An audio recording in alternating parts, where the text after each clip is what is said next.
ভরা প্রাণের Facebook live অনুষ্ঠানে সম্বোধি অনুষ্ঠান।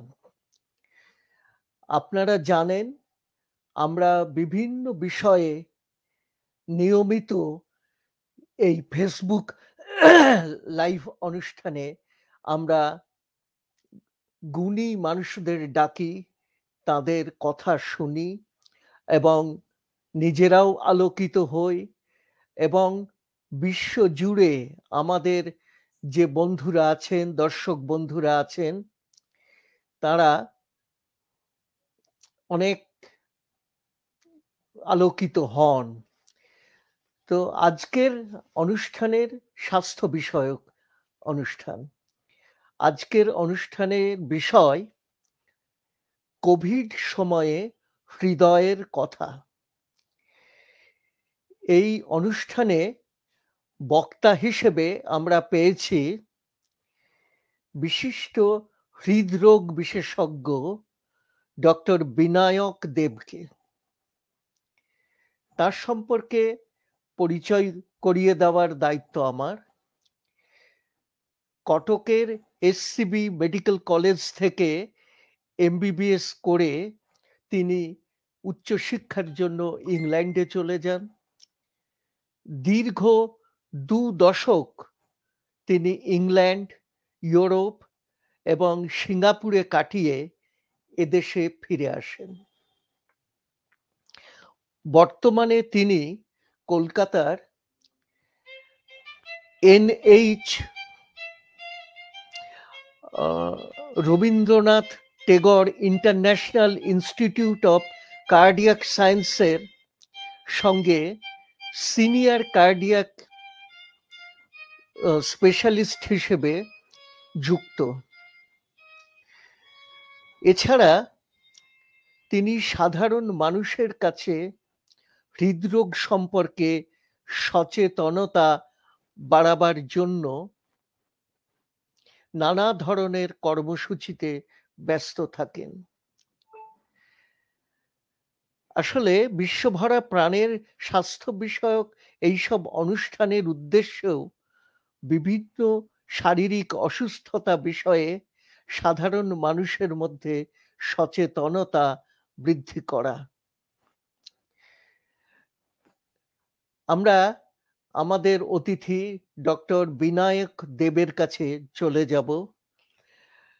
ডক্টর দেব অনুষ্ঠানের শুরুতেই আমাদের দর্শক বন্ধুরা শুনতে চাইবেন আমাদের শরীরে বেঁচে থাকায় হার্টের গুরুত্ব কতখানি, সেটা দিয়ে আমাদের আলোচনাটা শুরু হোক।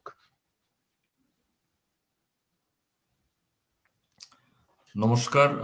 বিশ্বভরা প্রাণের যারা অর্গানাইজার্স তাদের আমি সাধুবাদ জানাচ্ছি যে এ ধরনের প্রোগ্রাম আপনারা নিয়মিত করেন এবং আজকে আমাকে আমন্ত্রণ জানিয়েছেন এই প্রোগ্রামে কিছু কথা বলার জন্য। তো আপনি যে প্রশ্নটা করলেন যে হৃদযন্ত্রের গুরুত্বটা কতটা, হৃদযন্ত্র এমনই একটা অর্গান যেটা আমাদের জন্মের ভূমিষ্ঠ হওয়ার আগের থেকেই কাজ করা শুরু করে এবং যতদিন মানুষ বেঁচে থাকবে সেই যন্ত্রটিকে কাজ করতে হবে। অর্থাৎ এই যন্ত্রটি বিকল হয়ে গেলে বিভিন্ন ধরনের সমস্যা হবে এবং যখন অচল হয়ে যাবে তখন মানুষের মৃত্যু হবে। অর্থাৎ এটা খুবই গুরুত্বপূর্ণ একটি অর্গান আমাদের শরীরে। তাছাড়াও হৃদয়ের সঙ্গে হৃদযন্ত্রের যে পারস্পরিক সম্পর্ক, সেই সম্পর্ক একটা বিরাট গুরুত্ব নয়। অর্থাৎ আপনি হয়তো বেঁচে আছেন কিন্তু সে বাঁচার কোনো অর্থ নেই, সেরকম ভাবে অনেকে বেঁচে থাকেন। তো সেখানেও হৃদয়ের একটা এবং হৃদযন্ত্রের একটা বিরাট গুরুত্বপূর্ণ কাজ আছে। তো আপনার হৃদযন্ত্রকে ভালো রাখার জন্য আপনার হৃদয়কে ভালো রাখতে হবে এবং এই দুজনের মধ্যে যে পারস্পরিক সম্পর্ক, সেই সম্পর্কটাকে মধুর করে রাখতে হবে, না হলে সমস্যা হবে। আচ্ছা ডক্টর দেব, এবার আমাদের দর্শক বন্ধুরা জানতে চাইবেন যে এই যে আমাদের শরীরের যে হৃদযন্ত্র তার নিয়মিত ছন্দে কাজ করে যাচ্ছে, সেটা কিভাবে রোগগ্রস্ত হয়? হার্টের প্রধান প্রধান অসুখ কি কি, যেগুলো একটু জানা দরকার সাধারণ মানুষের? আপনি বলুন। হৃদযন্ত্রের যে সমস্যাগুলো হয় সেগুলো আমি যদি জন্মের থেকেই ধরি যে জন্মগত হৃদরোগ, যেটা আমরা কনজেনিটাল হার্ট ডিজিজ বলি, সেইটা এক ধরনের হৃদযন্ত্রের প্রবলেম, যেখানে হার্টের ফুটো থাকে এবং বিভিন্ন ধরনের সমস্যা থাকে, সেটা কনজেনিটাল হার্ট ডিজিজ বলি। আরেকটা যেটা হয় তার পরবর্তীকালে গিয়ে ভ্যালভুলার হার্ট ডিজিজ। আমাদের হৃদযন্ত্রের মধ্যে কিছু ভ্যালভস আছে, সে ভ্যালভস কিছু সমস্যা দেয়, সেখানে আমরা ভ্যালভুলার হার্ট ডিজিজ বলি। তারপর আরো দুটো যে সমস্যা, সেটার মধ্যে একটা হচ্ছে হৃদযন্ত্র যে স্পন্দন আছে, সে স্পন্দনজনিত যদি কোনো প্রবলেম হয়, সেখানে আমরা সেটা এক ধরনের প্রবলেম, যেখানে পেসমেকার লাগানো হয়। এবং সব থেকে বড় সমস্যা যেটা এখন আমরা পৃথিবীতে ফেস করছি হৃদযন্ত্রের থেকে, সেটা হচ্ছে হৃদযন্ত্রের যে ধমনী আছে, যেটা থেকে ব্লাড সাপ্লাই হয়, সেই ধমনীগুলোতে যদি ব্লকেজ হয়, সেখান থেকে হার্ট অ্যাটাক হয়, সেখান থেকে মৃত্যু হয়, সেখান থেকে হার্ট ফেলিয়ার হয় এবং বিভিন্ন ধরনের সমস্যা হয়। তো হৃদযন্ত্রের কিংবা হৃদরোগ যদি আমরা বলি, এই 4 ধরনের ক্লাসিফিকেশন আগে আমরা করতে পারি। তারপরে আমরা যখন ডিসকাশন গুলো করি, তখন মেইনলি আমরা ইসকেমিক হার্ট ডিজিজ, অর্থাৎ এই হৃদযন্ত্রের যে ধমনী আছে, সে ধমনীতে যে ব্লকেজ হয়, তার থেকে যে সমস্যাগুলো, সেটা নিয়ে আমরা মেইনলি ডিসকাশন করি। আচ্ছা আচ্ছা, আমরা এই যে চিকিৎসা, এটা তো হৃদযন্ত্রের যে চিকিৎসার জগৎ, সেখানে আমরা বিভিন্ন সময় অনেক শব্দ আমরা পরিচিত হই। Angiogram, angioplasty, bypass surgery, pacemaker, এসব অনেক শব্দ। আপনি একটু সহজ ভাষায় আমাদের দর্শক বন্ধুদের কাছে শব্দগুলি সঙ্গে একটু পরিচয় করিয়ে দিন, অর্থটা একটু বুঝিয়ে দিন। আপনি যে শব্দগুলো ব্যবহার করলেন, সে প্রত্যেকটা শব্দই একটা এক এক ধরনের চিকিৎসার শব্দ। তো সেগুলো যেমন আপনি বললেন পেসমেকার, যেটা আমি বললাম যে হৃদযন্ত্রে যখন স্পন্দনের সমস্যা হয়, সেখানে আমরা পেসমেকার দিই। অ্যাঞ্জিওগ্রাম হচ্ছে একটি ডায়াগনস্টিক টেস্ট, যেখানে আমরা ধমনীতে ব্লকেজ আছে কিনা সেটা জানার জন্য ফাইনাল কিংবা গোল্ড স্ট্যান্ডার্ড টেস্ট হিসেবে আমরা অ্যাঞ্জিওগ্রাম ব্যবহার করি। অ্যাঞ্জিওপ্লাস্টি কিংবা বাইপাস সার্জারি, এগুলো হচ্ছে কিউরেটিভ, অর্থাৎ সে ধমনীতে যদি ব্লকেজ থাকে, সেটার মধ্যে দিয়ে যখন আমরা বেলুন দিয়ে জায়গাটাকে খুলে পরিষ্কার করে সেখানে স্টেন্ট বসাই, সেটা আমরা অ্যাঞ্জিওপ্লাস্টি বলি। এবং সেই জায়গাটা যখন আমরা বাইপাস সার্জারির মাধ্যমে জায়গাটাকে বাইপাস করে আবার নর্মাল জায়গাতে গ্রাফট বসাই, সেটাকে আমরা বাইপাস সার্জারি বলি। এছাড়াও আরো কিছু কিছু চিকিৎসা প্রণালী আছে, যেগুলো শব্দ আপনি উচ্চারণ করলেন। কিন্তু আমার বলার বক্তব্য হচ্ছে যে এতগুলো শব্দ আমরা উচ্চারণ করলাম, এতগুলো কথা আমরা বললাম হৃদযন্ত্রের হৃদরোগের চিকিৎসা নিয়ে, কিন্তু এটা কিন্তু মাত্র 5 থেকে 10% চিকিৎসার জায়গা। মানে পৃথিবীর 5 থেকে 10% মানুষ যাদের হৃদরোগ আছে, এই চিকিৎসার দ্বারা অ্যাকচুয়ালি উপকৃত হচ্ছে। বাকি 90% মানুষ আইদার তারা ডাক্তারের কাছে পৌঁছতে পারছেন না, হাসপাতালে পৌঁছতে পারছেন না, অথবা আমাদের অন্যভাবে নন মেডিসিনাল ওয়েতে, আমাদের নন অপারেটিভ ওয়েতে আমাদের চিকিৎসা করতে হচ্ছে। অর্থাৎ লাইফস্টাইল ম্যানেজমেন্ট, ফুড ম্যানেজমেন্ট, সেগুলো আমরা পরে ডিসকাশন করব। তো এইভাবে আমাদের চিকিৎসা করতে হচ্ছে। তো আমাদের লাইফস্টাইল ম্যানেজমেন্ট একটা ব্যাপার আছে, মেডিসিনাল একটা জায়গা আছে, যেখানে আমরা ওষুধ দিয়ে চিকিৎসা করি। আর বাকিটা যেটা আমরা আছে, সেগুলো অপারেটিভ, যেখানে pacemaker, angiogram, angioplasty, bypass surgery আমরা ইউজুয়ালি ব্যবহার করি। আচ্ছা, আমাদের দর্শক বন্ধু ব্রততী ভট্টাচার্য, উনি এই প্রসঙ্গে একটি প্রশ্ন পাঠিয়েছেন যে পেসমেকার বসানো মানুষদের ক্ষেত্রে কি কি সাবধানতা নেওয়া জরুরি, কতদিন অন্তর চেক আপ করা উচিত? উনি বলেছেন যদি আলোচনা করেন তাহলে আমরা সবাই উপকৃত হই। হ্যাঁ, যে প্রশ্নটা উনি করেছেন ব্রততী ভট্টাচার্য, খুবই গুরুত্বপূর্ণ প্রশ্ন এবং খুবই তাৎপর্যপূর্ণ প্রশ্ন। কারণ প্রচুর মানুষের পেসমেকার বসানো হয়, এবং আমরা যখন পেসমেকারটা বসাই ইমিডিয়েটলি নেক্সট 10 থেকে 15 দিন ডেফিনেটলি জায়গাটা যাতে শুকিয়ে যায় এবং হিল করে সে উমটা, সেটার দিকে আমরা নজর দিই। তখন টোটালি রেস্টে থাকতে হয় পেশেন্টকে। ওই জায়গাটা জল লাগাতে বারণ করি, যে ওষুধগুলো খেতে বলা হয়, অ্যান্টিবায়োটিক্স গুলো খান। তারপরে যখন স্টিচ রিমুভাল করা হয় কিংবা স্টিচ ডিসলভ হয়ে যায়, সেই জায়গাটা যখন উমটা যখন কমপ্লিটলি হিল করে যায়, তখন কিন্তু নর্মাল অ্যাক্টিভিটিতেও উনি ফিরে যেতে পারেন পেশেন্ট আর কি। তো সেখানে অনেক প্রশ্ন আসে যে পেসমেকার লাগানো যে মানুষ, সে ইলেকট্রিক্যাল অবজেক্টস সেগুলো ইউজ করতে পারবেন কিনা। ডেফিনেটলি পারবেন, কোনো অসুবিধা নেই। এয়ারপোর্টে যখন ওরা ক্রস করছে তখন ওদের পেসমেকার আইডেন্টিফিকেশন কার্ড থাকে, অতএব ওরা যদি সেই কার্ডটা দেখায় তাহলে ওই যে ইলেকট্রোম্যাগনেটিক যে ওয়ান্ডটা যেটা ওরা গায়ের উপর দিয়ে ওরা ব্যবহার করে চেকিং এর জন্য, সেটা তাহলে করবে না। আদারওয়াইজ কোনো স্ট্রং ইলেকট্রোম্যাগনেটিক ফিল্ড সেখানের মধ্যে যারা যাতে ওনারা না যান সেই দিকটা আমরা নজর দিই। যে লাইক এমআরআই করা আগের পেসমেকারের প্রজন্মের পেসমেকারে যেত না, কিন্তু এখন এমআরআই কম্প্যাটেবল পেসমেকারও এসছে। অনেকে জিজ্ঞেস করে যে সাংঘাতিক বিদ্যুৎ চমকাচ্ছে, সেখানে আমরা কি করবো? এখন পেসমেকার লাগানো মানুষ বিদ্যুৎ চমকালে কি করবেন? কিছু করার নেই, কারণ বিদ্যুৎ যদি কারোর ঘাড়ের উপরে পড়ে, পেসমেকার থাকুক আর না থাকুক, সে মানুষটি মারা যাবেন। অর্থাৎ সেটার জন্য আলাদা কোনো প্রিকশন নেওয়ার প্রয়োজন নেই।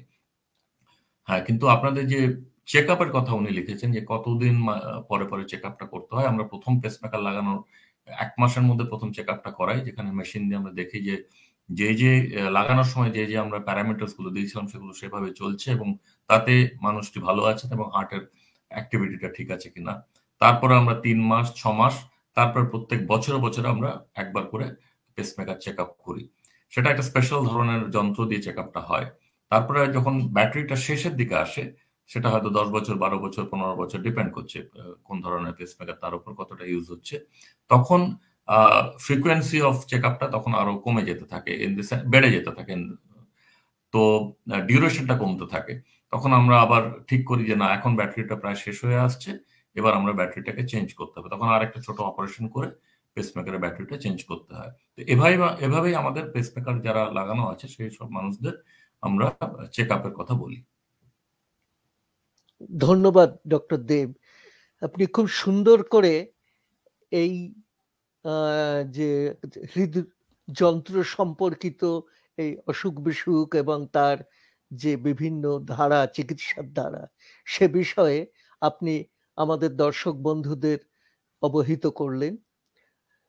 এবার আমাদের মূল আলোচনায় আমাদের বোধহয় যাওয়ার আছে যে কোভিড-19 এটা গত 2 বছর ধরে আমরা সবাই নানাভাবে আক্রান্ত। আমরা গৃহবন্দী হয়েছি, আমরা লকডাউন দেখেছি, আমরা নিজেদেরকে সামলাতেই মানে ব্যস্ত, এবং তাতে নানা রকম সমস্যা এসে যাচ্ছে। একটা সমস্যা যে গৃহবন্দী থাকা, হয়তো কোভিড আক্রান্ত না হয়েও বহু মানুষ বিভিন্ন বয়সের, পুরুষ নারী শিশু যুবক সবই, কিন্তু তাদের নানা রকম শারীরিক সমস্যাও আসছে এবং নানা রকম মানসিক সমস্যাও, আমি নিজে যেহেতু সাইকিয়াট্রিস্ট আমি জানি, তো এইসব আসছে। তার বাইরে এটা একটা, এক্ষেত্রে গৃহবন্দী অবস্থায় হৃদযন্ত্রের কি কি সমস্যা হতে পারে, আর একটা কোভিড আক্রান্ত হয়েছে, সুস্থও হলেন, তারপরেও দেখা যাচ্ছে অনেক রকম সব সমস্যা শরীরে তাকে দুর্বল করে দিচ্ছে। তার অন্যতম একটি ব্যাপার এই হৃদযন্ত্রের সমস্যা। এই দুটো দিক, একটা গৃহে বন্দী অবস্থার যে সমস্যাগুলো হচ্ছে এবং আক্রান্ত হয়ে সুস্থ হওয়ার পরে তার যে হৃদযন্ত্রের যে সমস্যা হচ্ছে।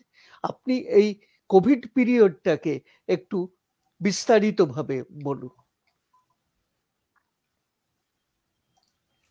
কোভিড পিরিয়ডে যেটা আমরা দেখছি যে মার্চ 2020 থেকে ধরুন আমাদের ভারতবর্ষে যেটা শুরু হয়েছে, তখন থেকে লকডাউন শুরু হলো। যেটা আপনি বলছেন গৃহবন্দী, সেটা গৃহবন্দী না বলে আপনি জেলবন্দিও বলতে পারেন, বন্দিও বলতে পারেন, কোনো তফাৎ নেই। কারণ মানুষ জানে না, এবং এটা এমনই একটা বন্দি অবস্থা যেখানে অ্যাকচুয়ালি আমরা তার মেয়াদটা জানি না। ইউজুয়ালি যখন আমরা জেলে যাই কিংবা যাকে জেলে পাঠানো হয় তাকে বলা হয় যে যাবজ্জীবন কিংবা 7 বছর কিংবা 10 বছর হোয়াটএভার। এখানে কিন্তু আপনার কোনো টাইম লিমিট নেই, কতদিন আপনি বন্দি থাকবেন, কতদিন আপনি বেরোতে পারবেন না, কত বছর এরকম চলতে থাকবে, কোনো কিছুই আমাদের কিন্তু জানা নেই। অর্থাৎ আমরা জাজমেন্টের অপেক্ষায় আছি, এবং সেটা সব থেকে প্রবলেম্যাটিক। যখন আমরা জানি না যে কতদিন আমাদের এই প্রবলেমটা থাকবে, এবং সেটার মেন জায়গাটা কিংবা প্রথম যে জায়গাটাকে হিট করবে সেটা হচ্ছে আপনার হৃদযন্ত্র, তার উপর প্রতিফলনটা হবে। তো সেটা কিভাবে হয়, সেটা আমাদের বিভিন্ন ধরনের সমস্যা যেটা হচ্ছে, যেটা আমি মনে করি যেটা আমাদের হৃদয়ের সমস্যা, মানসিক সমস্যা, মন খারাপ, উৎকণ্ঠা, এসব মিলিয়ে আমাদের হৃদযন্ত্রের ওপরে যে চাপটা পড়ছে সেটা আমাদের হরমোনাল সিক্রেশনের থেকে হচ্ছে।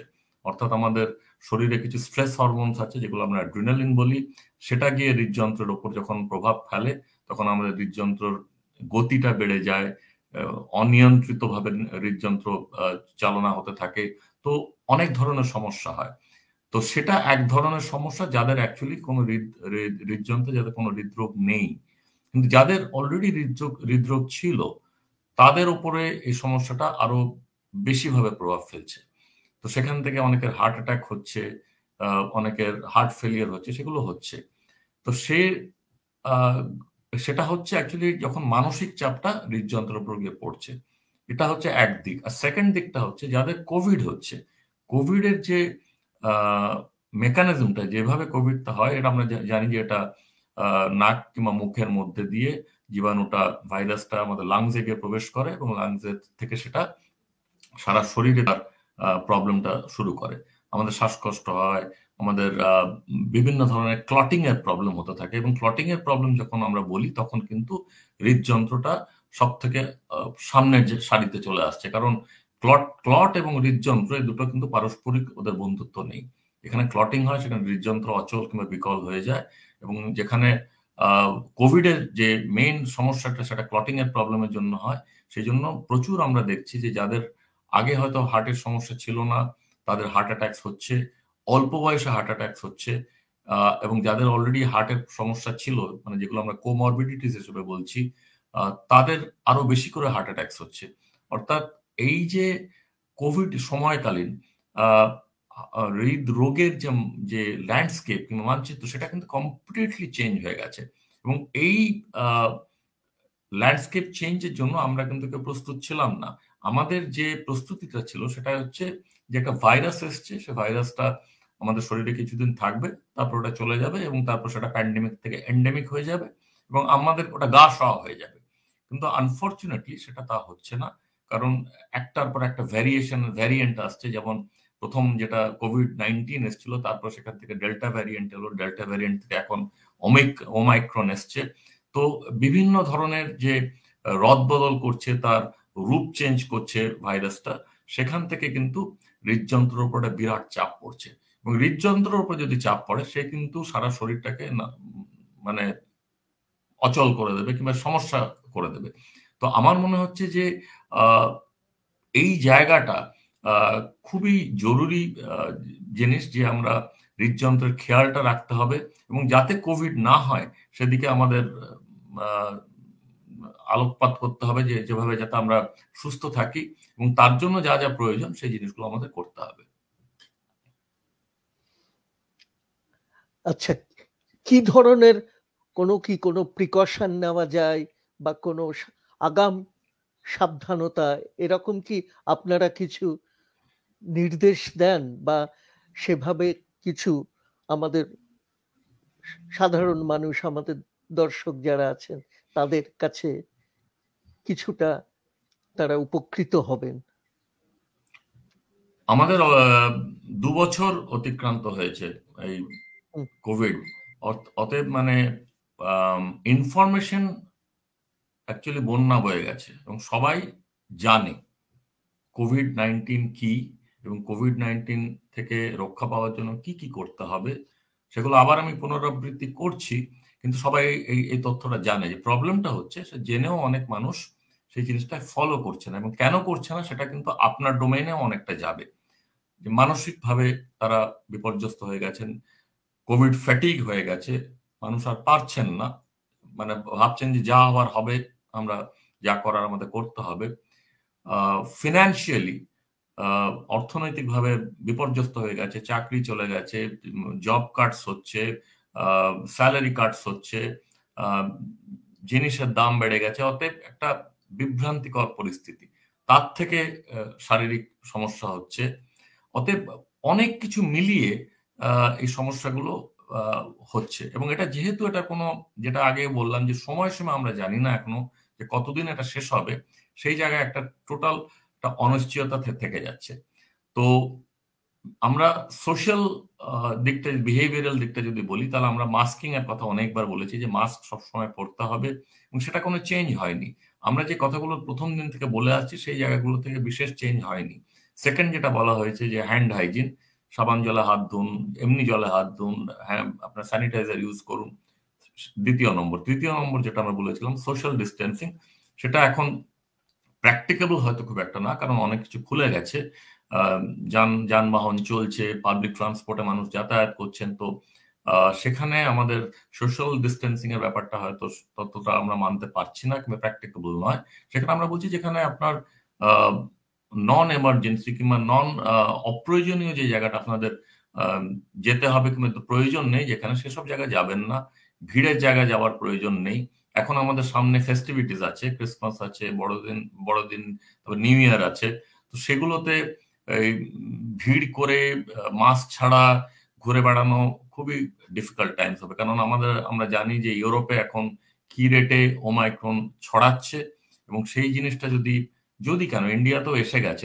আজকেই তথ্য আমরা দেখছিলাম যে 269 জন অলরেডি পজিটিভ হয়ে গেছেন এবং দিল্লি এয়ারপোর্টে আজকে দেখলাম একটা খবরে যে এভরি 5 প্যাসেঞ্জার যারা বিদেশ থেকে এসছেন তাদের মধ্যে একজন ওমাইক্রন পজিটিভ ধরা পড়ছে।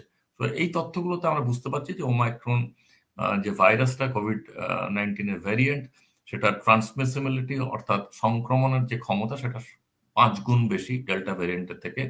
সেটার ভিরুলেন্সটা কত, অর্থাৎ ওটা থেকে কমপ্লিকেশনস কত হবে, হসপিটালাইজেশনস কত হবে, মৃত্যু হার কি হবে, সেগুলোর তথ্য এখনো পর্যন্ত আমাদের কাছে পরিষ্কার নয়। যেটা আমরা জানতে পেরেছি যে সাউথ আফ্রিকার কিছু ডেটা, যেখান থেকে প্রথম ওমাইক্রনটা 9 নভেম্বর 2021-এ প্রথম বেরিয়েছিল, জানা গেছিল, সেখানে জানা গেছে যে হসপিটালাইজেশন রেটটা কম এবং মৃত্যু হারও কম। কিন্তু ওখানকার পপুলেশনটা আমাদের বুঝতে হবে যে অনেক ইয়াং পপুলেশন এবং ইউরোপের যে পপুলেশন অ্যাকচুয়ালি অনেক এজেড। তো ইউরোপে আরো 3-4 সপ্তাহ না যাওয়া পর্যন্ত ঠিক বলা যাবে না যে এতগুলো মানুষ যারা পজিটিভ হচ্ছেন। যেমন ইউকেতে দিনে এখন 24 ঘন্টায় প্রায় 1 লক্ষ মানুষ পজিটিভ হচ্ছেন এবং তার মধ্যে প্রায় 60% মানুষ ওমাইক্রন পজিটিভ এবং 40% মানুষ ডেল্টা পজিটিভ। অর্থাৎ ডেল্টা পজিটিভ যে ভ্যারিয়েন্ট, তার প্যান্ডেমিক এখনো কিন্তু শেষ হয়নি, তার উপরে ওমাইক্রনের প্যান্ডেমিকটা শুরু হয়েছে। এখন এটার থেকে হসপিটালাইজেশন মৃত্যু হারগুলো এখনো সেই ডেটা আমাদের কাছে এখনো আসেনি। ভারতবর্ষে কি হতে চলেছে সেটা মানুষরা, যেটা মডেল হিসেবে যদি আমরা ধরি, যে ইউরোপিয়ান মডেলটাকে যদি আমরা ফলো করি, সেখানে বলছে যে একটা ওয়েভ আর একটা আসার সম্ভাবনা আছে। তফাৎটা কি হচ্ছে যে সেকেন্ড ওয়েভ, যেটা ডেল্টা ভ্যারিয়েন্টের যে ওয়েভটা ছিল, এবং এই যদি ওমাইক্রন যদি ওয়েভটা আসে, তফাৎটা একমাত্র দাঁড়াচ্ছে ভ্যাকসিনেশন। তখন ভ্যাকসিনেশনের হার যেটা ছিল খুবই কম ছিল, কারণ সে সময় আমরা স্বাস্থ্যকর্মী এবং যারা ভালনারেবল পপুলেশন, কোমরবিডিটিস যাদের আছে এবং যারা বয়স বেশি, তাদের ছাড়া আমরা কোনো পপুলেশনকে তখন ভ্যাকসিনেট করতে পারিনি। কিন্তু এখন প্রায় 130 কোটি মানুষ, 130 কোটি ভ্যাকসিনেশন হয়েছে, তার মধ্যে 70 কোটি মতন ফার্স্ট ভ্যাকসিন পেয়েছেন এবং বাকি 50-60 মতন সেকেন্ড ভ্যাকসিনেশন পেয়েছেন। অর্থাৎ কিছুটা হলো আমরা কভার করেছি। একটা তথ্য খুব উঠে আসছে যে যারা ভ্যাকসিনেটেড তাদের যে যখন তারা ওমাইক্রন থেকে পজিটিভ হচ্ছেন তাদের যে সিমটমস গুলো হচ্ছে সেটা কম। এবং যেটা এই তথ্যটা আমরা ডেল্টা ভ্যারিয়েন্টের সময় দেখেছি যে যারা ভ্যাকসিনেটেড পপুলেশন, যেমন স্বাস্থ্যকর্মী, যেটা প্রথম ওয়েভে আমরা দেখেছিলাম স্বাস্থ্যকর্মীরা প্রচুর ভর্তি হয়েছেন, মারা গেছেন। সেকেন্ড ওয়েভে যেটা আমরা কোভিড ওয়েভ যেটা মে মাসে হয়েছিল, তখন স্বাস্থ্যকর্মীদের হসপিটালাইজেশন কম ছিল কারণ তারা ভ্যাকসিনেটেড ছিলেন। এখন যেটা হচ্ছে যে ওমাইক্রনেরও তাই, যারা বেশি অসুস্থ হচ্ছেন তারা ভ্যাকসিনেশন হয়নি তাদের, এবং যারা মোটামুটি অল্পর উপর দিয়ে যাচ্ছে তারা সবাই ভ্যাকসিনেটেড। অর্থাৎ একটা জিনিস শিওর যে ভ্যাকসিনেশনটা কিন্তু একটা গেম চেঞ্জার হয়েছে এই কোভিড এরাতে। এবং কি ধরনের ভ্যাকসিন, আমার মনে হয় যে ধরনের ভ্যাকসিন অ্যাভেলেবল সে ধরনের ভ্যাকসিন নেবেন। এমন কোনো নয় যে কোভিশিল্ড কিংবা কোভ্যাক্সিন কিংবা ফাইজার, স্পুটনিক, ডাজন্ট ম্যাটার। প্রত্যেকটা ভ্যাকসিনেরই 19-20 তার উপকারিতা আমরা এখনো সঠিকভাবে জানি না। আরো 4-5 বছর গেলে বুঝতে পারবো যে কোনটা বেস্ট ছিল। কিন্তু এখন যে ভ্যাকসিন যে জায়গায় অ্যাভেলেবল সে ভ্যাকসিনটা নিতে হবে। পৃথিবীতে আমরা দেখেছি যে কারণটা কি, কেন এই প্যান্ডেমিকটা বারবার আসছে, তার একটা মেইন কারণ হচ্ছে যে ভ্যাকসিন ইকুইটি, যেটা অর্থাৎ প্রত্যেকটা দেশে কি একইভাবে ভ্যাকসিনেশন হয়েছে, হয়নি। বা আফ্রিকান সাবকন্টিনেন্টে 4% মাত্র ভ্যাকসিনেটেড হয়েছে, যেখানে ইসরায়েলে 90% ভ্যাকসিনেশন হয়েছে, ইউকেতে 70-80% হয়েছে, ইউরোপের মোস্ট অফ দি কান্ট্রিজে 70-80%, আমেরিকাতে 70-80%। অর্থাৎ যারা ডেভেলপড কান্ট্রিজ তারা ভ্যাকসিনেটেড হয়ে যাচ্ছে, কিন্তু যেখানে আন্ডার ডেভেলপড কিংবা আন্ডার প্রিভিলেজ কান্ট্রি যেমন আফ্রিকান সাবকন্টিনেন্ট মাত্র 4% হয়েছে। প্রবলেমটা হচ্ছে এখানে যে এই যে ভ্যারিয়েন্টস গুলো তৈরি হচ্ছে, এগুলো কিন্তু এই আনভ্যাকসিনেটেড পপুলেশন থেকে তৈরি হবে। এবং এটা হয়ে ট্রাভেল যেহেতু আমরা সবাই করি, বিশ্বায়নের যুগে এই ভ্যারিয়েশন গুলো কিন্তু ভ্যারিয়েন্টস গুলো প্রত্যেকটা জায়গায় পৌঁছে যাবে। অর্থাৎ আমাদের যেটা করতে হবে অ্যাজ এ ওয়ার্ল্ড, এটা আপনি অ্যাজ এ নেশন করতে পারবেন না, আপনি অ্যাজ এ স্টেট করতে পারবেন না, আপনি নিজের শহরে করতে পারবেন না, নিজের পাড়া কিংবা নিজের বাড়ি করতে পারবেন না। এটাকে আপনাকে একসঙ্গে করতে হবে। কোভিড এর সময় যেটা সব থেকে important is that you are not safe unless everybody is safe. This is the slogan. তো আপনাকে যেটা করতে হবে যে সুরক্ষিত করতে গেলে সবাইকে, everybody needs to be vaccinated. Global স্টেজে আমার মনে হয় WHO রোলটা আরো স্ট্রং হতে হবে। আমরা শুনলাম যে আফ্রিকাতে যে ভ্যাকসিনেশন গুলো পাঠানো হয়েছে সেগুলো ডেভেলপড কান্ট্রিতে যখন এক্সপায়ারি ডেট আর মাত্র 1 মাস বাকি আছে, তখন ওই ভ্যাকসিনেশন গুলো ওরা এই আফ্রিকান সাবকন্টিনেন্টে পাঠিয়ে দিচ্ছে। তাদের তো ইনফ্রাস্ট্রাকচার নেই এতগুলো ভ্যাকসিন একসঙ্গে দেওয়ার, অর্থাৎ ভ্যাকসিনগুলো নষ্ট হচ্ছে। এবং এর থেকে দুঃখজনক কিছু ব্যাপার নেই, কারণ কিছু কিছু দেশ ওনাদের যতটা প্রয়োজন তার থেকে 15 গুণ 20 গুণ ভ্যাকসিন কিনে বসে আছেন। তো আমাদের যেটা করতে হবে যে ভারতের প্রেক্ষাপটে আমাদের ভ্যাকসিন যেহেতু এখানে প্রডিউস হচ্ছে, we should keep vaccine for ourselves in the sense that আমাদের নিজের পপুলেশনকে ভ্যাকসিন করতে হবে। তারপরে আমরা যে ভ্যাকসিন ইকুইটি যে প্রোগ্রামগুলো আছে তার মধ্যে আমাদের পার্টিসিপেট করতে হবে। খুব সুন্দরভাবে আপনি পুরো প্রেক্ষাপটের বর্ণনা দিলেন, এবং আমাদের দর্শক বন্ধুদের যে কমেন্টস পাচ্ছি যে প্রত্যেকেই বলছেন যে তারা খুব উপকৃত হচ্ছেন এই সব তথ্য জেনে। হয় কি, আচ্ছা, একজন প্রশ্ন করেছেন, বন্দনা বিশ্বাস, তিনি প্রশ্ন করেছেন হ্যাঁ, যে এটা মাঝে পড়লাম, আমি মাঝে, প্রশ্নটা পড়েছি। হ্যাঁ, হ্যাঁ তো হ্যাঁ আমি এটার একটু, উত্তর হচ্ছে যে হ্যাঁ, হ্যাঁ, মানে এই যে হৃদযন্ত্রের গতি বেড়ে যাওয়ার ব্যাপারটা, এটা তো আমাদের প্যালপিটেশন বলা হয়, বুক ধড়ফড় করা কিংবা প্যালপিটেশন। সেটা দু কারণে হতে পারে, একটা হৃদযন্ত্রের হৃদরোগের জন্য হতে পারে, আবার অন্য কোনো যদি আপনার শরীরের অর্গান সেখানে যদি প্রবলেম হয় তার প্রভাবটা গিয়ে কিন্তু হৃদযন্ত্রের উপর পড়তে পারে। তো একটা ডিরেক্ট একটা ইনডাইরেক্ট, যেমন আপনার ধরুন থাইরয়েডের প্রবলেম আছে, সেখান থেকে আপনার প্যালপিটেশন হতে পারে। তো হৃদযন্ত্রটা একটা জায়গায় মিরর হিসেবে কাজ করছে, তার প্রতিফলনটা হচ্ছে প্যালপিটেশন। আরেকটা জায়গায় যেটা হৃদযন্ত্র নিজস্ব যদি প্রবলেম থাকে তার প্রতিফলনটা প্যালপিটেশন হিসেবে হতে পারে। তো আমাদের প্রথমেই যখন কেউ প্যালপিটেশন নিয়ে আসেন তখন আমরা বোঝার চেষ্টা করি যে কি কারণে সেটা হচ্ছে। তার জন্য আমরা কিছু হার্টের পরীক্ষা করি, যেমন ইসিজি, ইকোকার্ডিওগ্রাম, এগুলো করি। আবার কিছু ব্লাড টেস্ট করি, সেখানে আমরা থাইরয়েড দেখি, ইউরিয়া, ক্রিয়েটিনিন, কিডনি, অন্য অর্গানস গুলোকে আমরা একটু পরীক্ষা করে দেখি। এবং অনেক সময় যেটা দেখা যায় যে দুটোই কিন্তু নর্মাল আছে, তারপরেও প্রবলেম হচ্ছে, অর্থাৎ সেটা তখন আপনার ডোমেইনে চলে যাচ্ছে। অ্যাংজাইটি, হ্যাঁ ডিপ্রেশন, এগুলোর থেকে সমস্যাগুলো হতে পারে। এগুলো তো আমরা অনেক যখন দেখি যে আমাদের ডোমেইনে জিনিসটা নেই, এবং কোভিড এর সময়টা আমরা আরো বেশি করে দেখতে পাচ্ছি। এই বুকে ব্যথার থেকে এখন অনেক বেশি যেটা মানুষরা কমপ্লেইন করছে যে প্যালপিটেশনস হচ্ছে। তখন আমরা যেটা করছি যে কাউন্সেলিং এর জন্য কিংবা ওনাদের বোঝানো যে কি ভাবে জিনিসটাকে ওরা ঠিক করতে পারবেন। কারণ এই সময়টা না ডক্টর হোসেন কেউ জানে না, আমরা কেউ জানি না। আমরা সবাই কিন্তু specialist of 2 years only. Covid সংক্রান্ত কেউ বলতে পারবে না যে আমি 30 বছর আমার অভিজ্ঞতা আছে কিংবা 20 বছরের অভিজ্ঞতা আছে। সবারই ম্যাক্সিমাম অভিজ্ঞতা হচ্ছে 2 বছর।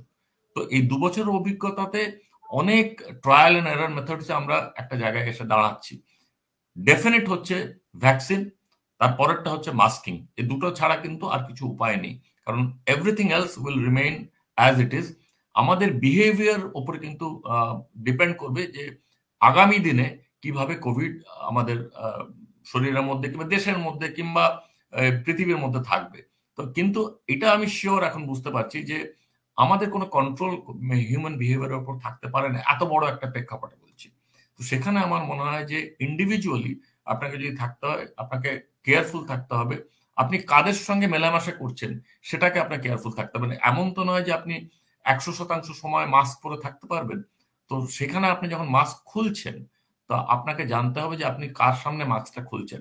সেই মানুষটা যদি সর্দি কাশি জ্বর থাকে, তিনি কাশছেন এবং তিনি মাস্ক পরেননি, আপনি যদি মাস্ক খোলেন তাহলে সম্ভাবনা আছে যে ওখান থেকে আপনার কাছে আসতে পারে। তো সেই জায়গাগুলো যে আপনার সারাউন্ডিংস কে আপনি যখন কন্ট্রোল করতে পারছেন না, আপনি নিজে কন্ট্রোল করুন যে আপনি কোন সারাউন্ডিংস এর মধ্যে যাবেন।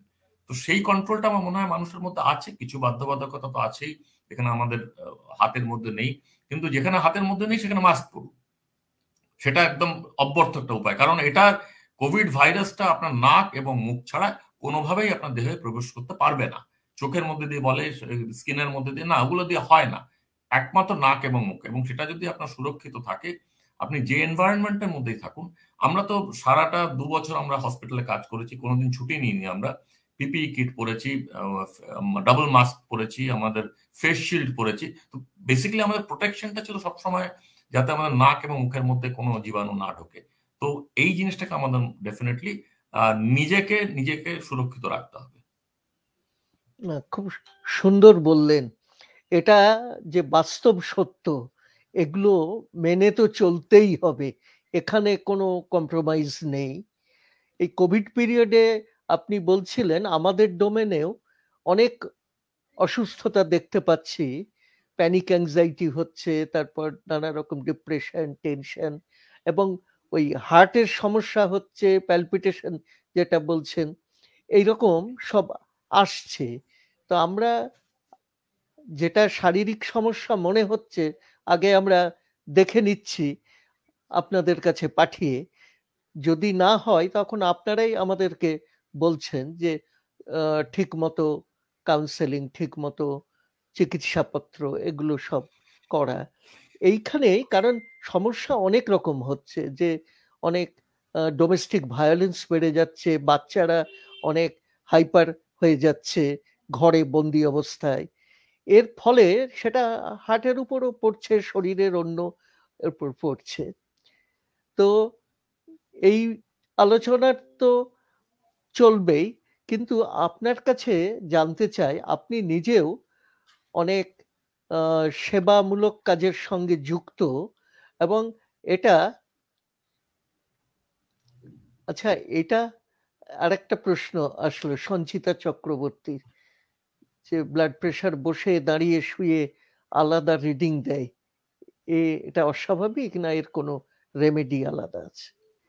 না, এটা একদমই অস্বাভাবিক নয়। এটা ব্লাড প্রেশারটা একটা রিফ্লেকশন অফ আপনার শরীরের ব্লাড কিভাবে আছেন। আপনি যদি শুয়ে থাকেন একরকম ব্লাড প্রেশার হবে, আপনি যদি দাঁড়িয়ে করেন আরেক রকম হবে, এবং সেটার একটা মাপ আছে, যে এটা রেঞ্জ আছে, কতটা ডেভিয়েশন হলে আমরা বলবো এটা অ্যাবনর্মাল এবং কতটা হলে এটা নর্মাল। তো সেই রেঞ্জের মধ্যে থাকলে কোনো অ্যাবনর্মালিটি কিছু না, কিন্তু অতভাবে ব্লাড প্রেশার নেওয়ার প্রয়োজন নেই। আমার মনে হয় ব্লাড প্রেশারটা যেরকম আমরা বসে নিই সেভাবেই নিলেই হবে। সেটাই আপনার ব্লাড প্রেশার ধরা হয় যখন আমরা ব্লাড প্রেশারটা মাপি। দাঁড়িয়ে, বসে এবং শুয়ে যে ব্লাড প্রেশার মাপা, সেটার একটা কিছু কিছু স্পেশাল কন্ডিশনসে সেটা আমরা করি, এবং সেখানে তখন আমরা বুঝতে পারি যে হ্যাঁ, একটা আলাদা রকমের সমস্যা আছে। সেটা নিয়ে তখন আমরা সেটাকে চিকিৎসা করার ব্যবস্থা করি। আদারওয়াইজ ব্লাড প্রেশার এবং পালস রেট দুটোই ভ্যারি করবে, এবং দিনের যদি আপনি সকালে নেন, দুপুরে নেন, রাত্রে নেন, অনেকের এই ব্লাড প্রেশার বারবার মাপার একটা প্রবণতা থাকে, তারা দেখবেন যে ব্লাড প্রেশার ভ্যারি করছে, এবং সেটা নর্মাল, সেটা নিয়ে কোনো চিন্তা করার ব্যাপার নেই। বাহ, খুব সুন্দর করে বুঝিয়ে দিলেন। আমাদের এক দর্শক বন্ধু বন্দনা বিশ্বাস আপনাকে ধন্যবাদ জানিয়েছেন, তার উত্তর পেয়েছেন এবং অনেক সমৃদ্ধ হয়েছেন। এটা মধুমিতা ঘোষ ভট্টাচার্য জানিয়েছেন, অত্যন্ত গুরুত্বপূর্ণ আলোচনা, সমৃদ্ধ হচ্ছে। এইভাবেই আলোচনাগুলো ছড়িয়ে যায়। তো আমি যেটা জানতে চাইছি, আজকাল প্রান্তিক মানুষদের কাছে চিকিৎসার যে সব উপকরণ বা ব্যাপারগুলো সব ক্ষেত্রেই, মানে সব ডোমেনেই সব রকম চিকিৎসকরাই চেষ্টা করেন, আমরাও চেষ্টা করি যে ওই গ্রামীণ এলাকায়, প্রান্তিক এলাকায় ক্যাম্প করে কিছু মানুষদের কাছে চিকিৎসা পৌঁছে দেবার। আপনি নিজেও করেন, আপনি বিভিন্ন সময় অনেক দিন ধরেই করছেন। এ ব্যাপারে আপনার অভিজ্ঞতা আমরা তো শুনতে চাইব, এবং কিভাবে এই যে ক্যাম্প, এই প্রান্তিক এলাকায় ক্যাম্প কিভাবে উপকার করছে সাধারণ মানুষের, যাদের কাছে শহুরে মানুষের যে নাগরিক যে চিকিৎসা ব্যাপারগুলো এগুলো পাওয়ার সুযোগ নেই। আপনি একটু আপনার অভিজ্ঞতা থেকে বলুন। প্রথমে বলি যে স্বাস্থ্য এবং শিক্ষা এই দুটো কিন্তু চ্যারিটি নয়। আমরা যে ক্যাম্পস করছি, মানুষরা যে পড়াচ্ছেন, এগুলো চ্যারিটেবল কোনো ব্যাপারই নয়। এটা অ্যাকচুয়ালি মানুষের মৌলিক অধিকারের মধ্যে পড়ে এবং সাংবিধানিক অধিকারের মধ্যে পড়া উচিত।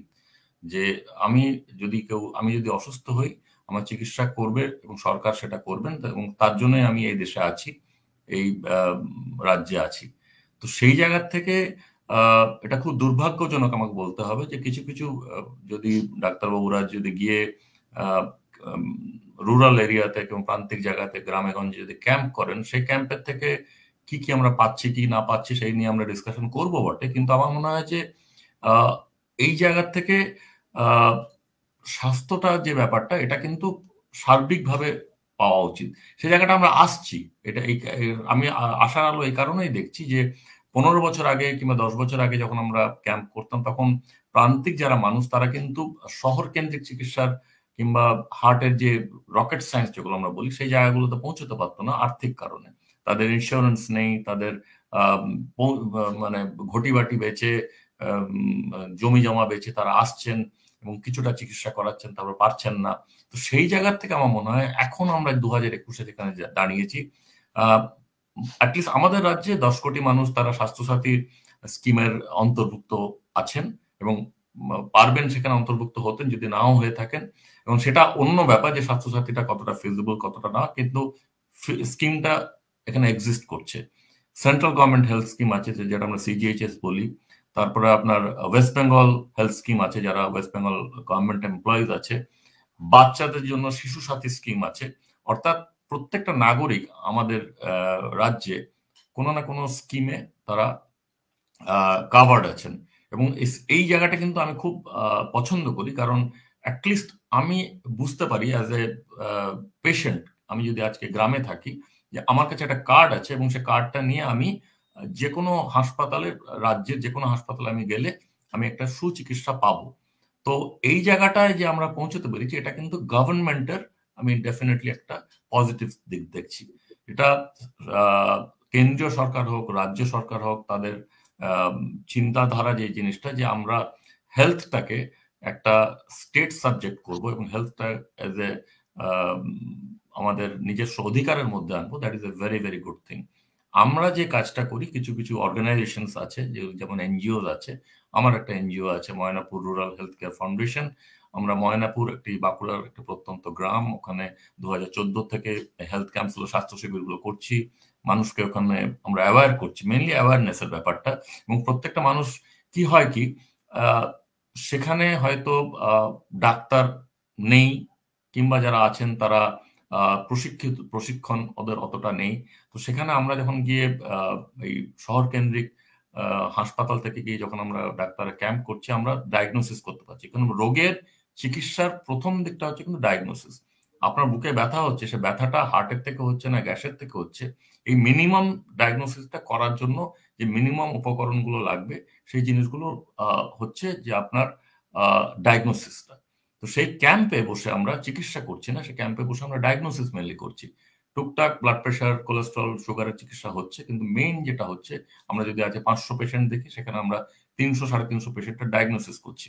সেখান থেকে যাদের সমস্যা হচ্ছে তাদের আমরা রেফার করে দিচ্ছি। তারা গভর্নমেন্ট হসপিটালে আসতে পারেন, তারা যে কোনো হাসপাতালে যেতে পারেন, সেখানে তাদের চিকিৎসার জন্য কার্ড আছে, সে কার্ডে চিকিৎসা হবে। তো আমরা যে ক্যাম্পস গুলো করছি, যেগুলো 10 বছরের কিংবা 7-8 বছর আগে করেছিলাম, যখন এই রাজ্যের মানুষরা তখন এরকম বিমার আন্ডারে ছিল না, স্বাস্থ্য বিমার আন্ডারে ছিল না, তখন কিন্তু অসুবিধা হতো। এখন অনেকটা জায়গাটা সুবিধার জায়গায় চলে এসছে।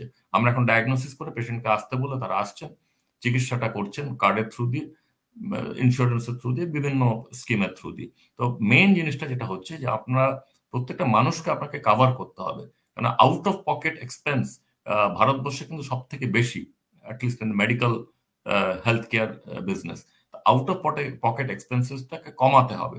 এখন প্রশ্ন হচ্ছে যে কে পয়সা দিচ্ছে? There is no free lunch. কোথাও আপনি গিয়ে অল্প পয়সা যদি একটা কিছু করাচ্ছেন, এটা ভাবার কোনো যুক্তি নেই যে সেটা অল্প পয়সারই জিনিস। 1 টাকার জিনিসটা হয়তো আপনি 30 টাকায় 30 পয়সায় পাচ্ছেন, 70 পয়সা সামবডি ইজ পেইং। সেটা গভর্নমেন্ট হতে পারে, সেটা আপনার স্কিম হতে পারে, ইন্স্যুরেন্স হতে পারে, সেটা চ্যারিটি হতে পারে, হোয়াট এভার। কিন্তু সেই 70 পয়সাটা পাওয়ার যে ব্যবস্থাটা, সেটা এখন একটা চিন্তা ভাবনা চলছে। তো আমরা স্কিমগুলো আগে পেয়ে গেছি, এখন টাকা পয়সার যে ব্যাপারগুলো সেগুলো নিয়ে আলোচনা চলছে, এবং আমি আশা করব যে এটা একটা বিরাট পদক্ষেপ, এবং যে কোনো সরকার যদি এই পদক্ষেপটাকে ওরা টেনে নিয়ে যেতে পারে, এটাকে প্রথমটা হচ্ছে একটা স্কিম আপনি আনলেন, কিন্তু সেটাকে সাস্টেইন করতে হবে, সেটাকে ভায়াবল করতে হবে। সেই জায়গাটা যদি আপনি করতে পারেন, ডেফিনেটলি এর থেকে বেটার কিছু, কারণ আপনার রাজ্যে স্বাস্থ্যকে বাদ দিয়ে আপনি কোনো কিছু ভাবতে পারবেন না, কোনো উন্নয়ন হতে পারবে না। স্বাস্থ্য যদি মানুষের ঠিক থাকে, তার থেকে বড় উন্নয়ন আর কিছু নেই। তো আমার মনে হয় যে এই যে পদক্ষেপগুলো আমরা নিচ্ছি, সে ডেফিনেটলি এটা আমি সাধুবাদ জানাচ্ছি সরকারকে এবং যারা যারা এটার মধ্যে ইনভলভ আছেন, যে এই পদক্ষেপগুলো আমরা নিতে পারছি। এবং এখন আমাদের মনে হচ্ছে এই যে আমরা স্বাস্থ্য শিবিরগুলো করছি, এগুলোর সার্থকতাটা এখন পাচ্ছি। ঠিকই, এটা একটা মানে আমাদের এই যে সামাজিক জীবনে এটা একটা বিরাট পরিবর্তন এসেছে, যে যার ফলে আজকে এই নানা রকম যে স্বাস্থ্য সাথী বা আরো যেসব ইন্স্যুরেন্সের মতো ব্যবস্থাগুলো আজকে পাওয়া অনেক সহজ হয়ে গেছে, এবং এগুলো বোধহয় আরো প্রচার হওয়া দরকার সাধারণ মানুষের কাছে, যে কিভাবে তারা সব রকম অসুখী, সব ব্যাধিত গোটা শরীর নিয়ে, যাতে তারা এই অর্থ সাহায্যটা খুব প্রয়োজনীয় নির্মম সত্য, সেটা সাহায্য পেলে তারা সুস্থ হবার পথে এগোবেন। আচ্ছা, এর মধ্যে একটা প্রশ্ন এসেছিল, মধুমিতা ঘোষ ভট্টাচার্য প্রশ্ন করেছিলেন যে একজন বাইপাস সার্জারি হওয়া পেশেন্টকে পরবর্তীতে কি রকম ফ্রিকোয়েন্সিতে চেক আপ জরুরি, এটা আপনি একটু বলুন, গাইড করুন। যে কোনো সার্জারির পরে আমরা জানি যে প্রথম 2-3 সপ্তাহের মধ্যে আবার ডাক্তারবাবুকে দেখাতে হয়। ওনারা স্টিচের জায়গাগুলো দেখেন, যেখানে উন্ড হয়েছে সেই জায়গাগুলো দেখা হয় যে সেগুলো ঠিকঠাক শুকিয়েছে কিনা। তারপরে বাইপাস সার্জারিতে আর কোনো বিরাট কিছু সমস্যা নেই। একবার উন্ড শুকিয়ে গেলে তারপরে your back to normal life. তখন আপনাকে যে কারণে আপনার ব্লকেজগুলো হয়েছিল ধমনীতে, সেই কারণগুলোকে আপনার ঠিক করতে হবে। যদি আপনার লাইফস্টাইলের প্রবলেম থাকে, সেই লাইফস্টাইলকে ঠিক করতে হবে। মানে এমন কোনো আপনি ভাববেন না যে আপনি বাইপাস সার্জারি হয়ে গেলে এবার আমার লাইফ নর্মাল, আমি সিরাজের থেকে বিরিয়ানি এনে রোজ খেতে পারবো। No, that you cannot do. আপনার যখন একবার সার্জারি হয়ে গেছে, আপনাকে বুঝতে হবে যে সেকেন্ড সার্জারি করার কিন্তু চান্সেস খুব কম, কারণ সেই রিস্কটা কেউ নিতে চায় না। তো একবারই আপনার যদি সার্জারি হয়ে গেছে মানে আপনি খরচ করে ফেলেছেন আপনার লাখ, তো সেখানে আপনার সেকেন্ড চান্স আর পাচ্ছেন না। তো আপনাকে এবার ঠিক করে থাকতে হবে। আপনাকে যে জীবনটা ভগবান দিয়েছিলেন, সেটাকে আপনি বিগড়ে বিগড়ে এমন জায়গায় নিয়ে এসছেন যে আপনার বাইপাস করতে হয়েছে। এবার এই সেকেন্ড লাইফটা যেটা পেয়েছেন, তার জন্য আপনার খাদ্য অভ্যাসটাকে ঠিক রাখতে হবে, আপনার রেগুলার এক্সারসাইজ করতে হবে, আপনার যদি কার্ডিওভাস্কুলার রিস্ক ফ্যাক্টরস থাকে, যদি ধূমপান করেন ইমিডিয়েটলি বর্জন করতে হবে, তামাক খান যদি সেটাকে বন্ধ করতে হবে, সুগার, প্রেশার, কোলেস্ট্রল এগুলো সমস্ত আপনাকে নিয়ন্ত্রণে আনতে হবে, নিয়ন্ত্রিত জীবনে থাকতে হবে। আমি কোনোদিনই বলি না মানুষকে যে আপনি কিছুই করবেন না, আপনি ঘরে বসে থাকুন। No, I don't say that. আমি বলি যে সবই করবেন, নিয়ন্ত্রিতভাবে করবেন। প্রশ্ন করেন যে আমরা কি মাংস খেতে পারবো, আমরা কি ডিম খেতে পারবো, সব করতে পারবেন। আমি আবারও বলছি, নিয়ন্ত্রিতভাবে সব করতে পারবেন। আপনি এখন যদি ডায়েটের কথা আমাকে জিজ্ঞেস করেন, আমি বলি যে আমাদের যে স্পেশালিস্ট আছে তাদের কাছে যাবেন, যারা নিউট্রিশনিস্ট কিংবা ডায়েটিশিয়ান, তারা ডায়েট সম্বন্ধে আপনাকে বুঝিয়ে দেবে এবং তারা আপনাকে নিশ্চয়ই এমন কিছু ডায়েট বলবেন না যেটা আপনি খান না। আমি কোনো গ্রামের পেশেন্টকে যখন আমি কথা বলি যে কি খাবেন, আমি তাদের তো সসেজ আর মুসেলি নিয়ে কথা বলতে পারবো না। তখন আমাকে জানতে হবে যে ওরা কি খায় এবং তার অ্যারাউন্ড দ্যাট আমাকে ডায়েটটাকে তৈরি করতে হবে। তো বেসিক্যালি ডায়েটিশিয়ান যারা, ওটা একটা স্পেশালিটি এবং তারা অ্যাকচুয়ালি ডায়েট এমন ভাবে তৈরি করেন যে খাবারটা আপনি খাচ্ছেন তার মধ্যে থেকে হয়তো একটা জিনিস বাদ যাচ্ছে, একটা জিনিস যোগ করছে, সেভাবে আপনার খাবারটাকে তৈরি করছে এবং সেটা ফলো করবেন। ওটা ডায়েট চার্টটা আপনার বাড়িতে ক্যালেন্ডারের মতন টাঙানোর জায়গা নয়, ওটাকে আপনাকে দেখতে হবে, ফলো করতে হবে। That is one. Number two হচ্ছে আপনার এক্সারসাইজ। আপনি অনেকেই জিমে এনরোল করেন। জিম এনরোলমেন্টটা একটা আপনার সিভিতে একটা এলিটিস্ট ব্যাপার যে আমি অমুক জিমে যাই, আমার অমুক ট্রেনার আছে। কিচ্ছু করার দরকার নেই। আপনি সকালবেলা কিংবা সন্ধ্যেবেলা যখন সময় পান, আপনি সপ্তাহে 5 দিন 30 মিনিট করে হাঁটবেন এবং ঘাম জড়িয়ে হাঁটবেন।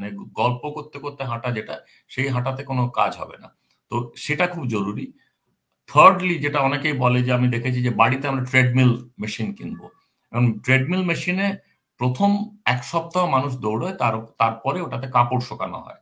তো বেসিক্যালি ট্রেডমিল কেনার দরকার নেই। আপনারা খাবারের জায়গাটাকে ঠিক করে রাখুন, প্রপারলি এক্সারসাইজ করুন, আপনার যে সমস্যাগুলো হচ্ছে, মানে যে রিস্ক ফ্যাক্টরস গুলো ছিল সেগুলো কন্ট্রোল করুন।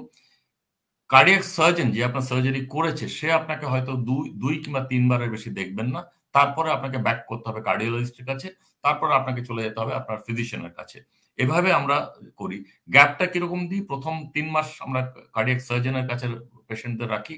তারপরে ধরুন নেক্সট 1 বছর কার্ডিওলজিস্ট দেখছেন।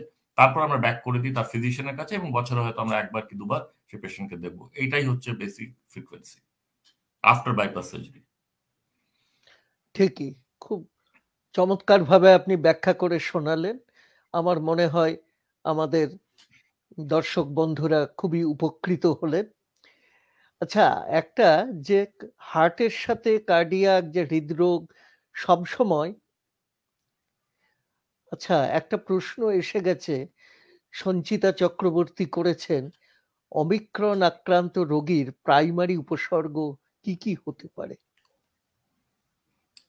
আমরা যে তথ্য যেগুলো পেয়েছি এতদিন, মানে এই নভেম্বর থেকেই তো হয়েছে, প্রায় 1.5 মাসের মধ্যে, যেটা পাওয়া গেছে যে ওমিক্রন আক্রান্ত রোগীদের যেটা হচ্ছে যে সর্দি, কাশি, হালকা জ্বর এবং একটু গা ব্যথা, এই 4টেই মেইনলি আমরা দেখতে পাচ্ছি। কিন্তু এর মধ্যে একটা ব্যাপার আছে, যারা ভ্যাকসিনেটেড তাদের কিন্তু এই উপসর্গগুলো হচ্ছে। যারা আনভ্যাকসিনেটেড তাদের মধ্যে যে উপসর্গগুলো হচ্ছে সেগুলো হচ্ছে শ্বাসকষ্ট হচ্ছে। অর্থাৎ যারা আনভ্যাকসিনেটেড তারা যদি ওমিক্রন পজিটিভ হচ্ছেন, তাহলে সিভিয়ারিটিটা সিমটমস এর বেশি, যারা ভ্যাকসিনেটেড তাদের কম। এটা বলার পর আবার একটা জিনিস বলতে হবে যে 100 জন পজিটিভ পেশেন্ট কোভিড এর, তার মধ্যে 80 জন কিন্তু উপসর্গবিহীন। তো আমরা যে সিমটমস গুলোর কথা বলছি, এগুলো কিন্তু এই 20% পেশেন্টের কথা বলছি। 80% কিন্তু তারা ঘুরে বেড়াচ্ছে, নিজেও জানে না যে তার পজিটিভ কিংবা নেগেটিভ, কিংবা যে যার সঙ্গে ঘুরছে সেও জানে না যে এ পজিটিভ কিংবা নেগেটিভ। তো 80% মানুষ অ্যাকচুয়ালি উইদাউট এনি সিমটমস, উপসর্গবিহীন ওরা ঘুরে বেড়াচ্ছে। এই 20% মানুষের এই সমস্যাগুলো, যারা ভ্যাকসিনেটেড তাদের কম হচ্ছে উপসর্গগুলো, এবং যারা আনভ্যাকসিনেটেড তাদের একটু বেশি হচ্ছে। আচ্ছা আচ্ছা, এটা তো সুন্দরভাবে আমরা জানলাম, কিন্তু একটা যে সব অসুস্থতারই একটা এমার্জেন্সি ব্যাপার আছে। এই যে কার্ডিয়াক এমার্জেন্সি কখন হঠাৎ ঘটে, হঠাৎ এমার্জেন্সি, একটা সাধারণ মানুষ বুঝে পান না, হয়তো চেস্ট পেন হচ্ছে বা ঘাম হচ্ছে বা শ্বাসকষ্ট হচ্ছে। এখন একটু এই দিকটা আপনি একটু আলোকিত করুন যে কার্ডিয়াক এমার্জেন্সি কখন মানুষকে একটু সচেতন হতে হবে, শুধু গ্যাস হয়েছে বা অমুক হয়েছে এই বলে মনটাকে সান্ত্বনা দেওয়ার জায়গা নেই। হয়তো একটা আহ, মানে খুব বিপজ্জনক অবস্থায় খুব তাড়াতাড়ি যদি মেডিকেল সাহায্য নেওয়া যায় তাহলে হয়তো প্রাণ ঠিক বেঁচে যায়। তো আপনি এই কার্ডিয়াক এমার্জেন্সি এটা নিয়ে আপনি একটু বলুন। বুকে ব্যথাটা আমাদের হার্টের হার্ট অ্যাটাকে 30% মানুষের হয়, বাকি 70%-এর বুকে ব্যথা নাও হতে পারে। তাদের চোয়ালে ব্যথা হতে পারে, কাঁধে ব্যথা হতে পারে, পিঠে ব্যথা হতে পারে, একদম ব্যথা নাও হতে পারে। মহিলাদের পার্টিকুলারলি যখন হার্ট অ্যাটাক হয় তাদের অ্যাকচুয়ালি কোনো ব্যথাই হয় না, তাদের আনইউজুয়াল ফেটিগ হতে থাকে, একটা সাংঘাতিক ক্লান্তি, একটা ভীষণভাবে একটা অচল অবস্থা শরীরের সেরকম একটা হতে থাকে। তো সেটা বোঝা যায় না যে আপনার অ্যাকচুয়ালি তখন হার্টের প্রবলেম হয়েছে কিনা। কিন্তু একটা গেম চেঞ্জিং ফ্যাক্টরটা কি, সেটা হচ্ছে ঘাম। যদি আপনার যে কোনো ব্যথা মানে এখন যদি এই শীতের মধ্যে যদি মানুষের ব্যথার সঙ্গে ঘাম হয় তাহলে ডেফিনেটলি চিন্তার ব্যাপার। তো আহ, তখন আমরা বলি যে আপনাকে নিজেকে মূল্যায়ন করুন যে আপনার হার্ট অ্যাটাক হওয়ার সম্ভাবনাটা কতটা। আপনার যদি আমরা যে রিস্ক ফ্যাক্টরস গুলো বললাম সেগুলো যদি প্রত্যেকটা বক্স জিরো থাকে, মানে অর্থাৎ নেই, আপনার স্মোক করেন না, আপনার কোলেস্ট্রল নর্মাল, আপনার সুগার নর্মাল, আপনি আপনার ব্লাড প্রেশার নর্মাল, আপনার ফ্যামিলিতে কারোর হার্টের প্রবলেম নেই, এরকম পরিবার হয়তো পৃথিবীতে কেউ নেই এখন। তো আপনার যদি বেশির দিকে থাকে এবং তারপরে যদি বুকে ব্যথা হয় এবং সে ব্যথার সঙ্গে যদি ঘাম হয় তাহলে আপনাকে ইমিডিয়েটলি যেতে হবে, কোথাও গিয়ে একটা ইসিজি করাতে হবে। এখন গ্যাস অম্বলের কথা যেটা বলছেন সেটা অ্যাকচুয়ালি 90% বুকে ব্যথা যেটা খাওয়ার পর হয় সেটা গ্যাসের থেকেই হয়, কিন্তু এই যে 10% সেটা কিন্তু হার্ট অ্যাটাকের থেকে হয়, সেটা কিন্তু ডিফারেন্সিয়েট করা প্রায় অসম্ভব উইদাউট ইসিজি। এটা পেশেন্ট নিজে করতে হয়তো পারবেন না, পেশেন্ট মানে যে যার হচ্ছে প্রথমবার সে হয়তো করতে পারছেন না, সে হয়তো ইনো খেলেন কিংবা কোনো অম্বলের ওষুধ টষুধ খেয়ে শুলেন, সকালবেলা ঘুম থেকে উঠলেন না। অর্থাৎ 90% মানুষ যাদের হার্ট অ্যাটাক হয় 100 জনের মধ্যে তাদের কিন্তু মৃত্যু হয়ে যাচ্ছে before they reach the hospital. এটা গ্লোবাল স্ট্যাটিস্টিক্স, এটা খালি ভারতবর্ষের না। তো আমরা যে মানুষদের চিকিৎসা করছি সেটা কিন্তু মাত্র 10%। সো এই 10%-এর মধ্যে থাকতে গেলে আপনাকে আপনাকে খুব তাড়াতাড়ি ডিসিশন নিতে হবে যে আপনি এখন রাত হয়েছে বলে কিংবা পাচ্ছেন না বলে, যেতে পারছেন না বলে করালেন না, সকালবেলা উঠে দেখলেন মানে কেউ আপনাকে দেখলো যে আপনার প্রাণ নেই। এরকম প্রচুর ঘটনা ঘটে এবং রাতের মাঝখানে অনেকের হার্ট অ্যাটাক হয়, সেটার কারণ ভিন্ন, মেডিকেল কারণ আছে কেন রাতে বেশি হার্ট অ্যাটাক হয়। তো সেখানে আমার মনে হয় যে আপনার সেলফ ইভ্যালুয়েশন খুব ইম্পর্টেন্ট। আর আরো একটা ইম্পর্টেন্ট ব্যাপার হচ্ছে যেখানে আপনার এতগুলো রিস্ক ফ্যাক্টরস আছে তার উপর আপনার স্থূলতা, দ্যাট ইজ ভেরি ইম্পর্টেন্ট। আপনার যদি ওবেসিটি থাকে তার উপর, সেখানে কিন্তু সেই রিস্ক ফ্যাক্টরটা মারাত্মক। তো সেখানে আপনাকে যেটা করতে হবে নিয়মিতভাবে আপনাকে হেলথ চেক আপটা করতে হবে। যেহেতু আমরা ভারতীয় এশিয়ান পপুলেশন, আমাদের জেনেটিক্যালি আমরা predispose to heart problems, heart attacks.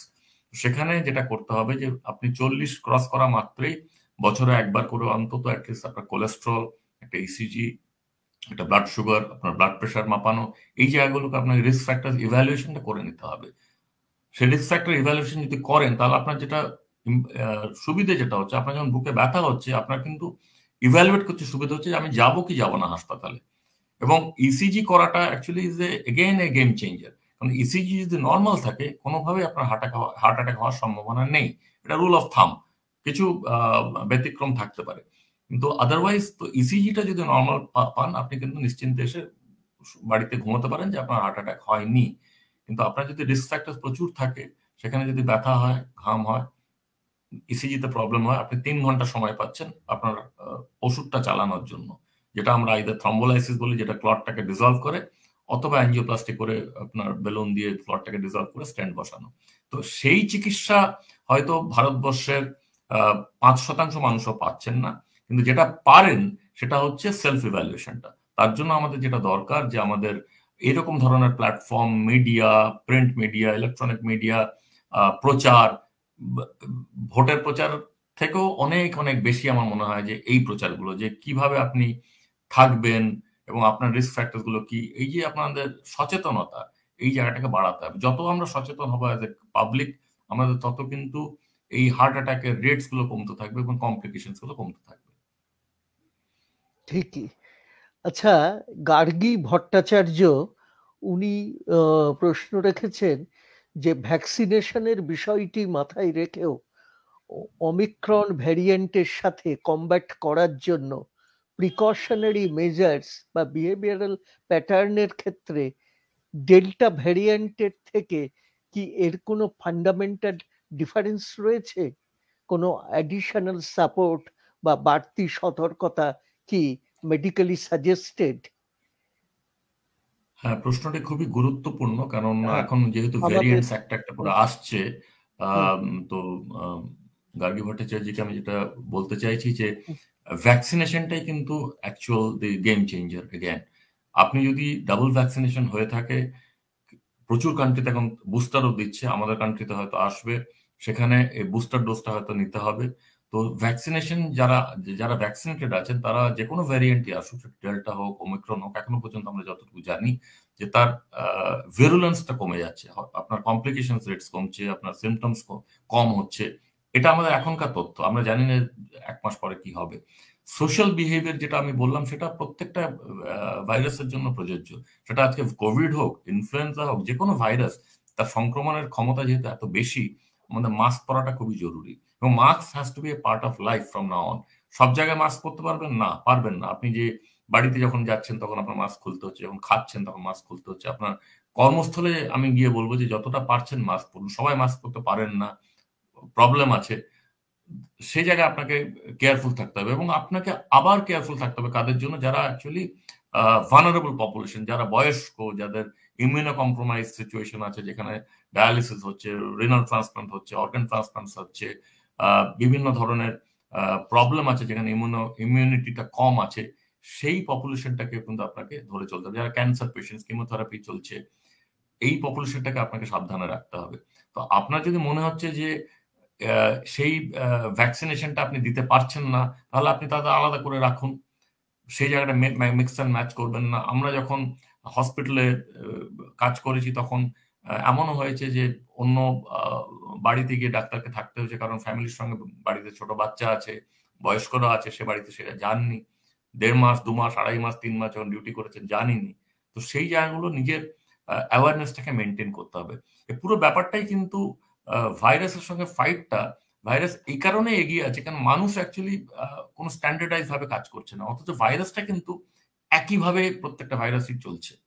তো আমরা যদি প্রত্যেকটা মানুষ যদি একইভাবে চালিত হই এবং একইভাবে আমরা ভাবি যে ভাইরাসটাকে আমরা এভাবে দমন করব, তাহলে কিন্তু we can be ahead of the virus. কিন্তু সেটা যতক্ষণ না হচ্ছে, আমাদের ভ্যাকসিনটাই একমাত্র অস্ত্র আমাদের হাতে। খুব জরুরি সব আলোচনাগুলো করলেন, এবং আমরা তো সত্যি সমৃদ্ধ হলাম। আমরা এবার অনুষ্ঠানের শেষ দিকে এসে গেছি। মানে এই আলোচনা তো দীর্ঘক্ষণ ধরে চলা উচিত এবং চলতেই পারে, কিন্তু আমাদের সময়সীমার একটা ব্যাপার আছে।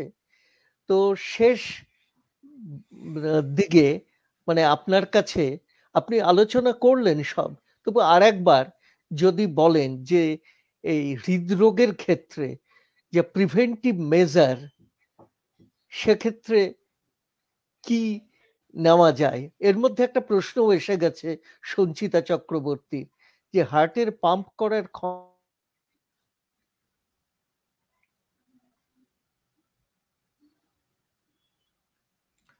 হ্যাঁ, হার্টের পাম্প করার ক্ষমতা কমে গেলে কি জীবন সংশয় হতে পারে? সেক্ষেত্রে কি করা উচিত?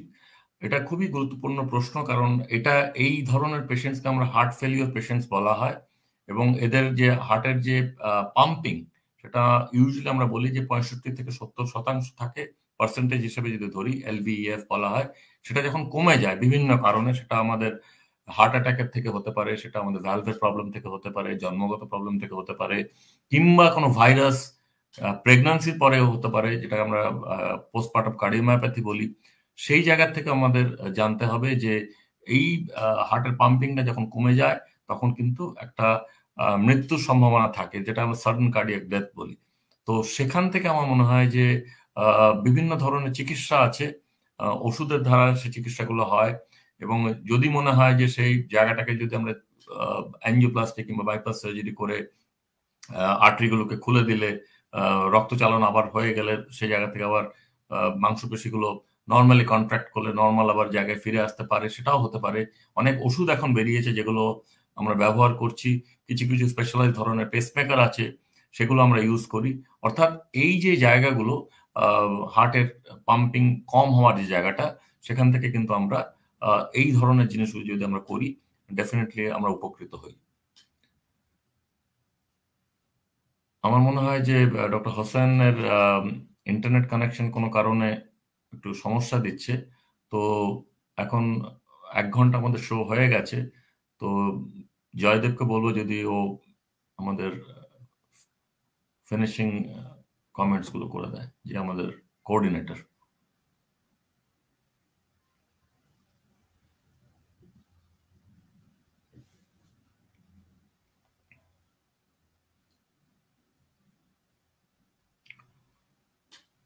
ঠিক আছে, আমি তাহলে এটা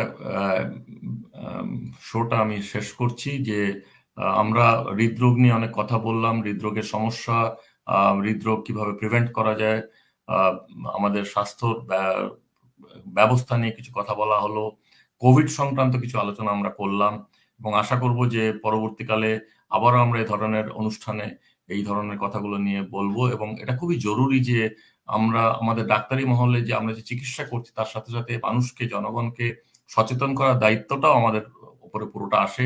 এবং আপনাদের মতন প্ল্যাটফর্ম, বিশ্বভরা প্রাণ এবং বিভিন্ন যে প্ল্যাটফর্ম আমরা কথা বলছি, আপনাদের কাছে যে পৌঁছচ্ছে বার্তাগুলো, সেগুলো আশা করি আপনারা মাথায় রাখছেন, এবং সেগুলো নিয়ে আমরা আশা করি যে পরবর্তীকালে আরো বেটার জায়গায় আমরা যাব। যখন কোভিড মুক্ত পৃথিবী হয়তো হবে না, সেখানে হয়তো আমাদের এমন হতে পারে যে আমাদের কোভিড এর এন্ডেমিক জায়গায় চলে গেছি, অনেকে ভ্যাকসিনেটেড তখন হয়ে যাবেন। এবং আশা করবো যে আমরা আবার পুরোনো জায়গায় না হলে অ্যাটলিস্ট পুরোনো ছন্দে আমরা ফিরে যাব। আপনারা সুস্থ থাকুন, ভালো থাকুন, এবং আমি বিশ্বভরা প্রাণকে আবারও অনেক অভিনন্দন জানাচ্ছি যে এই ধরনের প্রোগ্রাম করার জন্য। নমস্কার।